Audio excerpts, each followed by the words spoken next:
Bonjour tout le monde, ici Sébastien d'AudioStop Disquaire, j'espère que ça va bien.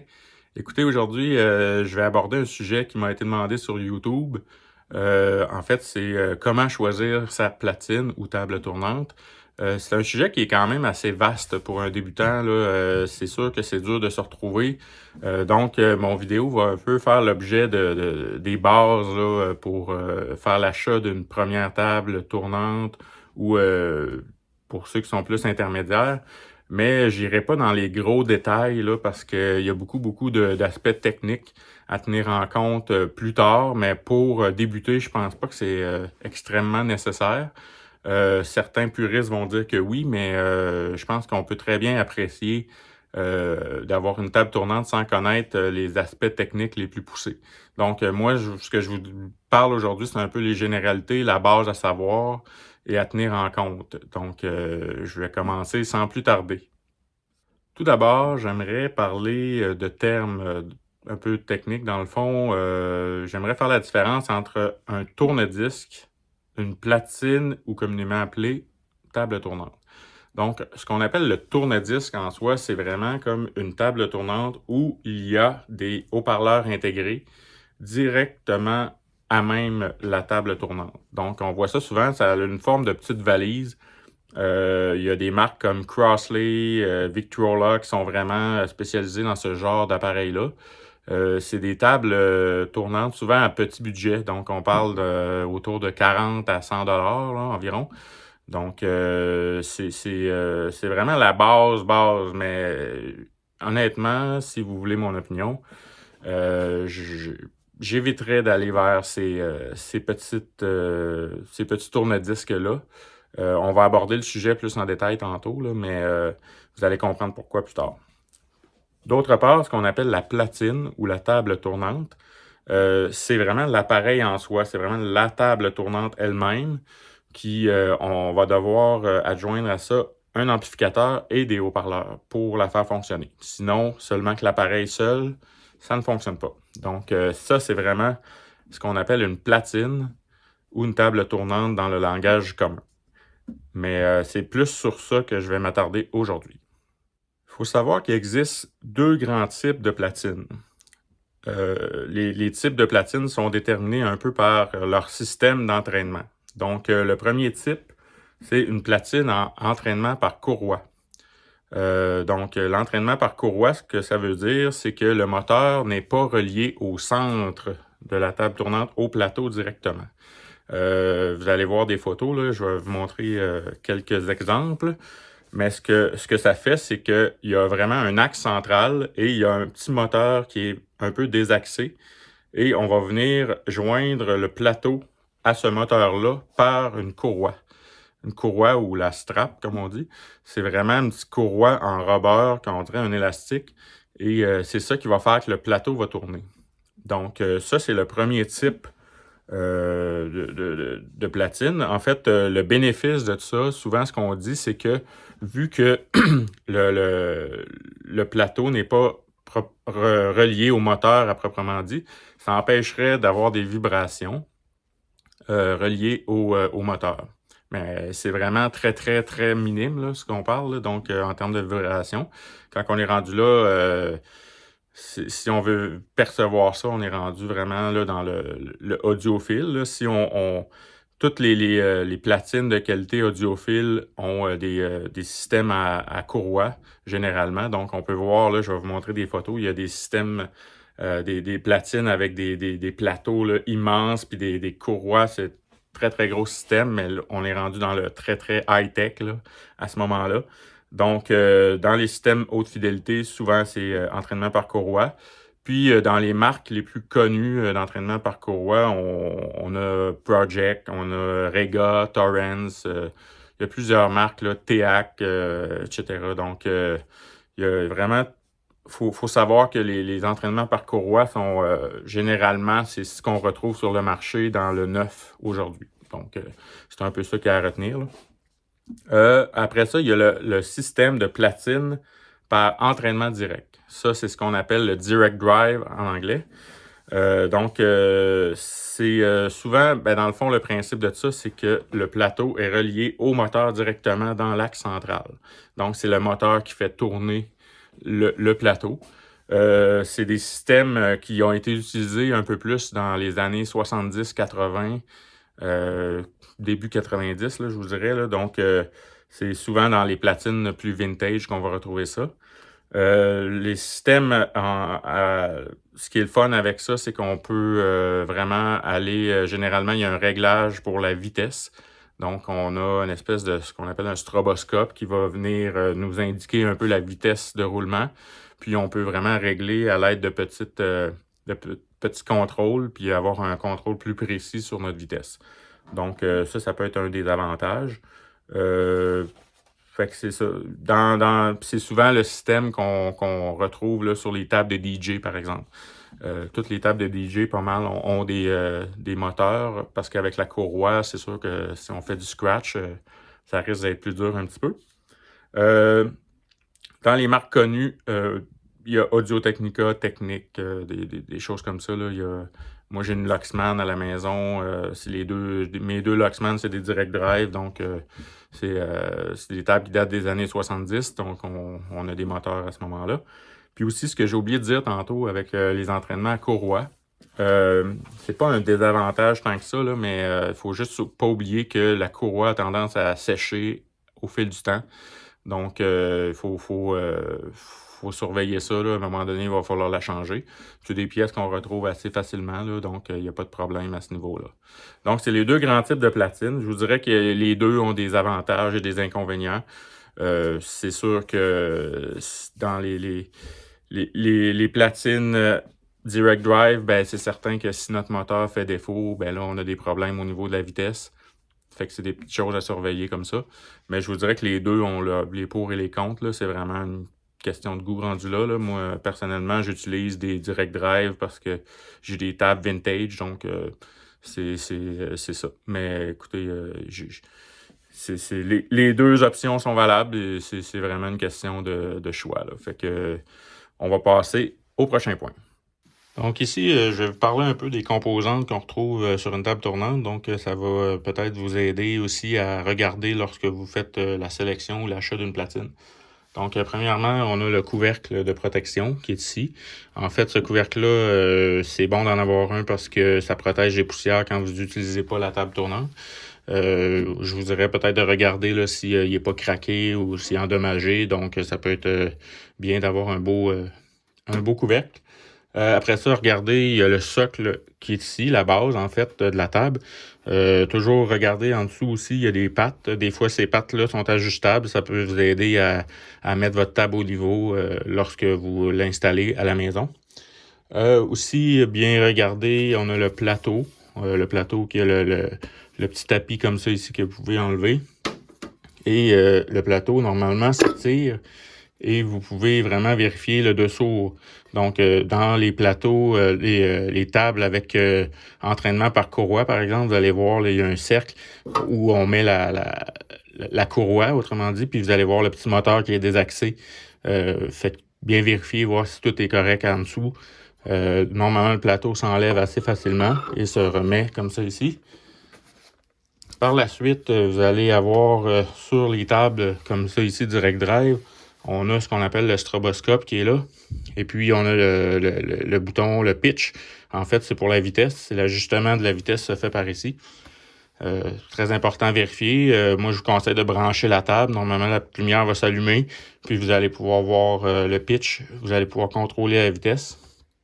Donc, ça vous donne une bonne idée si votre table est fonctionnelle ou pas. D'autre part, on a le bras qui est ici. Ici, on a un bras droit. En fait, il faut savoir qu'il existe il existe 3 types de bras. Il y a le bras droit, le bras qui est en L et le bras en S aussi, quelquefois. Donc, je vais vous mettre des photos à l'écran pour les 3 différents types de bras. Ça va vous donner une idée.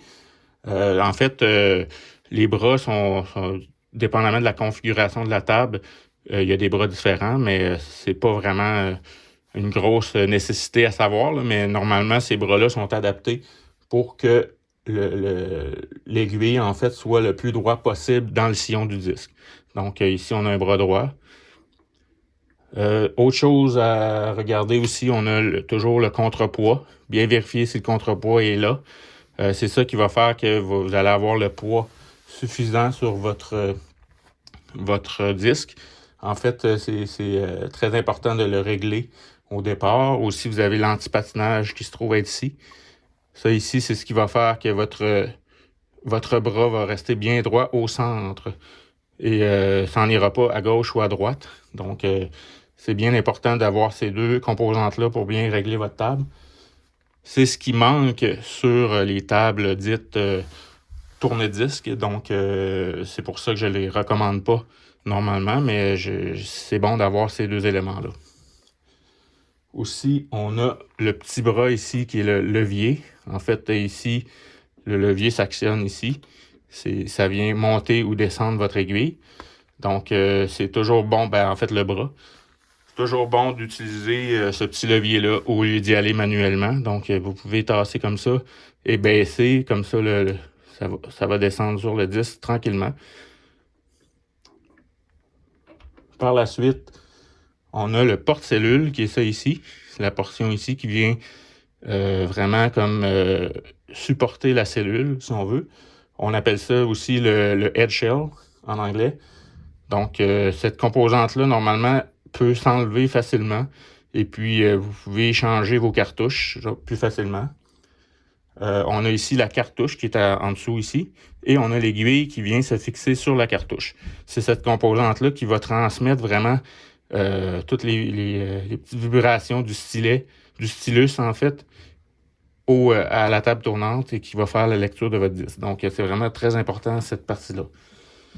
Ici, on a d'autres options pour la vitesse, 45 ou 33 tours. On a un stop, un start. C'est une table qui est automatique, donc on a ces boutons-là.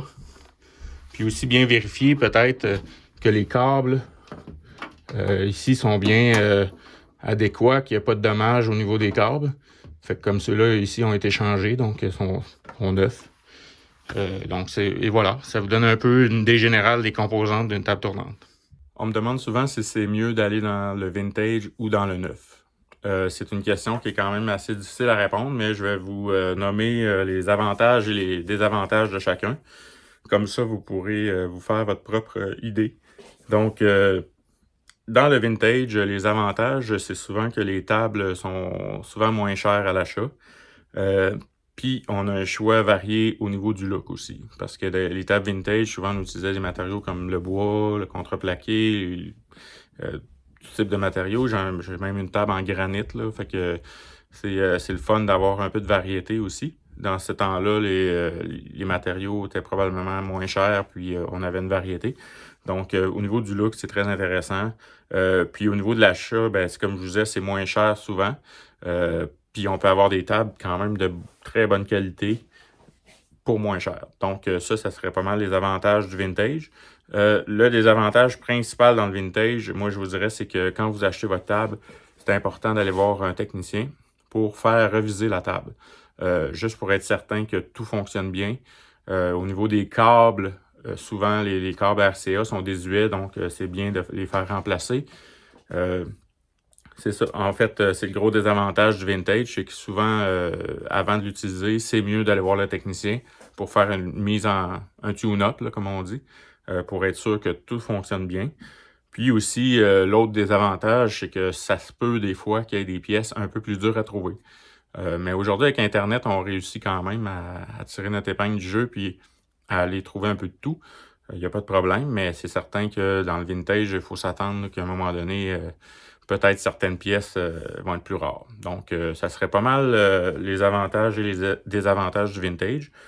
Pour ce qui est du neuf, moi, je vous dirais que ce qui est intéressant dans le neuf, les avantages, c'est que vous pouvez peut-être avoir des tables tournantes qui sont équipées de choses que vous n'avez pas dans les tables vintage. Par exemple, le préamp, qui peut être important si vous n'avez pas de sortie phono sur votre amplificateur. Donc, si vous voulez brancher dans une sortie auxiliaire ou une entrée auxiliaire, là, comme on dit, je vous conseille de peut-être acheter du neuf ou acheter un préamp que vous allez utiliser sur une table vintage. Mais un préamp, c'est un petit bloc que vous allez ajouter. tandis que dans le neuf, des fois, les préampes sont directement dans la table. Donc ça peut être un point intéressant. Puis aussi, l'autre point qui peut être intéressant, c'est qu'il y a certaines tables qui sont équipées de systèmes Bluetooth maintenant. Donc si vous n'aimez pas avoir des fils partout, puis vous voulez avoir... c'est certain que moi, je recommande plus le système avec des fils, là, mais ça donne quand même une bonne expérience au niveau Bluetooth quand même. Donc, ça peut être un avantage là, d'avoir une table neuve, là. Il y a des composantes plus modernes. Dans les avantages du neuf, c'est que des fois, les tables peuvent être un peu plus chères à l'achat pour avoir une qualité équivalente dans le vintage. Si vous avez une table, exemple, de qualité audiophile vintage, si vous voulez la même chose dans le neuf, des fois, vous allez peut-être payer un peu plus cher. Mais encore là, il y a beaucoup de paramètres là-dedans. Là. Fait que je peux pas, avec certitude, vous dire que c'est mieux vintage ou neuf. C'est vraiment un choix à faire. L'autre avantage peut-être du neuf comparé au vintage, c'est justement vous n'avez pas besoin peut-être de faire reviser la table, donc vous allez sauver un peu là-dessus. Mais d'autre part, vous allez peut-être mettre votre argent un peu plus à l'achat. Donc, c'est à voir. Puis un autre désavantage peut-être du neuf, c'est qu'il y a un petit peu moins de variété au niveau look. Je trouve, personnellement. Moi, j'aime beaucoup les tables avec du bois et tout ça, donc c'est certain qu'on en retrouve moins. C'est beaucoup plus des argents et des noirs là, maintenant. Là. C'est plus standardisé, donc c'est à voir. C'est sûr que si on va dans la qualité audiophile, là, on parle d'un autre univers, donc c'est autre chose, mais je vous dirais que c'est personnellement, moi, j'utilise un système vintage. J'aime beaucoup mon système, donc je changerai pas pour un neuf, mais c'est une question de goût personnel aussi qui rentre là-dedans. Donc, ça serait les avantages et les désavantages de chacun. Pour conclure, j'aimerais vous donner un peu une petite liste de points vraiment importants à tenir en compte lorsque vous sélectionnez une platine. Donc, premièrement, je vous dirais le budget. C'est bon d'établir son budget au départ, comme ça évite de magasiner pour rien. C'est un peu comme les voitures, là. Il y a tellement d'options, tellement de trucs de variété. Donc, si on établit son budget de départ, ben ça nous évite de chercher un peu partout. Donc, ça serait mon conseil numéro 1. L'autre, très important, je vous dirais de privilégier la qualité. En fait, ce que je veux dire par là, c'est que plusieurs débutants sont très, très attirés par les petites tourne-disques dont je parlais au début. Les petits tourne-disques, des petites mallettes tout en un avec les haut-parleurs intégrés et tout. Moi, je vous dirais vraiment d'éviter ça à tout prix, car c'est pas un bon investissement. Pourquoi? Parce que, les composantes sont très, très mauvaises. En fait, il n'y a pas de contrepoids sur ces tables-là, donc vous pouvez pas aller ajuster le poids que vous mettez sur vos disques. Ça, c'est un. Après ça, les cartouches sont pas interchangeables, donc c'est vraiment de qualité médiocre. Donc, puis le bras est vraiment très, très faible, pas de qualité. Donc, vous n'aurez pas de plaisir avec cette table-là. Vous allez écouter des disques pendant 6 mois, puis votre table va être finie. Donc, moi, je vous dirais pas d'aller vers là. Puis aussi, le point le plus important là-dessus, c'est que ces tables-là, les composantes sont pas à point pour tirer le maximum de ce que vous pouvez tirer de l'écoute des vinyles. Donc, tant qu'à écouter des disques sur ces tables-là, je vous conseille de rester dans le streaming sur votre téléphone. C'est beaucoup mieux. Donc, c'est mon avis personnel, mais ce que je veux dire par là, c'est que si vous investissez dans des disques qui valent 40, 50 $ pièce et vous avez une table tournante de cette qualité-là, ça vaut pas la peine. Je vous dirais tout simplement de rester au streaming. Si vous voulez tirer un maximum de vos disques, c'est certain qu'il va falloir mettre un minimum d'argent quand même. Donc, ça serait mon conseil à ce niveau-là. Aussi, évaluer peut-être un peu ce que vous allez avoir de besoin comme composante. Donc, ce que je veux dire par là, c'est que est-ce que vous aimeriez avoir une table avec un préamp parce que vous n'avez pas d'entrée phono sur votre amplificateur? Ça peut être un point. Je sais qu'on peut acheter quand même le préamp à part, il n'y a pas de problème. Mais aussi, un autre exemple, c'est est-ce que vous aimeriez avoir pas de fil? Donc, est-ce que vous allez privilégier une table tournante Bluetooth? C'est un point à regarder, ça aussi. D'autre part, un autre point, c'est est-ce que vous aimeriez avoir une table avec un auto-return? Dans le sens que quand votre disque va finir, est-ce que vous voulez que votre bras de lecture s'en vienne automatiquement? Ça aussi, ça peut être à tenir en compte. Donc, tous ces petits facteurs-là vont faire que vous allez avoir un checklist et puis vous allez pouvoir faire un choix éclairé. Donc, ça serait pas mal mes recommandations là, au niveau de la liste. Puis aussi, bien sûr, allez voir vos bases sur Internet. Il y a beaucoup de sources là, sur YouTube, etc. Donc, vous en avez appris un peu dans la vidéo là, mais c'est un domaine assez vaste. Donc, c'est le fun d'en apprendre plus précisément, soit sur les cartouches, soit sur comment régler sa table tournante comme il faut. Donc, si vous voulez tirer un maximum de votre écoute, je vous conseille fortement d'aller tout faire des petites recherches là-dessus. Vous allez vraiment apprécier ça, puis c'est un domaine à découvrir aussi. Donc, en terminant, j'espère que je vous ai éclairé un peu plus pour l'achat de votre platine. Comme je vous ai dit au début, c'était pas une vidéo très, très poussée sur les réglages et tout. C'était vraiment juste pour vous donner un peu les points à regarder. Donc, j'espère que vous avez apprécié. Je vous invite toujours à suivre notre page Facebook si vous voulez en savoir plus sur notre boutique AudioStop. Et aussi d'aller vraiment vous abonner à notre chaîne YouTube. Donc, vous allez pouvoir voir toutes les vidéos qu'on fait. Et puis, je vais essayer. Si vous avez des suggestions de vidéos, n'hésitez pas, on va essayer d'y répondre. Donc, je vous souhaite sur ce bonne écoute et bon choix pour votre platine.